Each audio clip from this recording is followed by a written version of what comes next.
Doctor M K രാമന്റെ arrest നടപടികളിലെ വീഴ്ചയിൽ ഡിവൈഎസ്പിയെയും crime branch എസ്പിയെയും അതിരൂക്ഷമായി വിമർശിച്ച ഹൈക്കോടതി. ഗുരുതര കേസുകളിൽ പ്രതികൾ ജയിലിലേക്ക് പോകണമെങ്കിൽ കോടതി ഇടപെടണമെന്ന സ്ഥിതി ഉണ്ടാക്കരുത്. അന്വേഷണ ഉദ്യോഗസ്ഥനെതിരെ സ്വീകരിച്ച നടപടികൾ അറിയിക്കാൻ എഡിജിപിക്കും ഹൈക്കോടതി നിർദ്ദേശം നൽകി. ഡോക്ടർ എം കെ രാമന്റെ അറസ്റ്റ് നടപടികളിലെ വീഴ്ചയിൽ ഡിവൈഎസ്പിയെയും ക്രൈംബ്രാഞ്ച് എസ്പിയെയും നേരിട്ട് വിളിച്ചു വരുത്തിയായിരുന്നു ഹൈക്കോടതിയുടെ വിമർശനം. ഗുരുതര കേസുകളിൽ പ്രതികൾ ജയിലിലേക്ക് പോകണമെങ്കിൽ കോടതി ഇടപെടേണ്ട സ്ഥിതി ഉണ്ടാക്കരുത്. അന്വേഷണ ഉദ്യോഗസ്ഥനെതിരെ അച്ചടക്ക നടപടിയെടുക്കണം. നടപടിയെടുത്തില്ലെങ്കിൽ അന്വേഷണത്തിന് ഉത്തരവിടുമെന്നും ഹൈക്കോടതി മുന്നറിയിപ്പ് നൽകി. സാധാരണക്കാരന്റെ കാര്യം നോക്കാൻ ഇവിടെ കോടതിയുണ്ട്. പോലീസിന്റെ പണി വിശ്വാസതയോടെ ചെയ്യുക.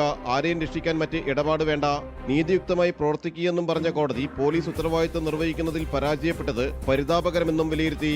ഡിവൈഎസ്പി ആയിട്ട് എത്ര വർഷമായെന്ന് അന്വേഷണ ഉദ്യോഗസ്ഥനോട് ചോദിച്ച കോടതി മേൽനോട്ട ചുമതല എന്താണെന്ന് അറിയുമോ എന്ന് ക്രൈംബ്രാഞ്ച് എസ്പിയോടും പരിഹാസ രൂപേണ ചോദിച്ചു. പ്രതി രക്ഷപ്പെടണമെന്ന ഉദ്ദേശമുണ്ടായിരുന്നോ എന്നും ചെയ്തത് ഗുരുതര തെറ്റാണെന്നും ആഭ്യന്തര വകുപ്പിനോട് വിരോധമുണ്ടോ എന്നും ഹൈക്കോടതി ചോദ്യമുയർത്തി. അന്വേഷണ ഉദ്യോഗസ്ഥനെതിരെ സ്വീകരിച്ച നടപടികൾ അറിയിക്കാൻ എഡിജിപിക്ക് നിർദ്ദേശം നൽകിയ കോടതി നിതിൻ രാജിന്റെ കുടുംബം നൽകിയ ഹർജി 2 ആഴ്ചയ്ക്ക് ശേഷം പരിഗണിക്കാനായി മാറ്റി. ജനം, കൊച്ചി.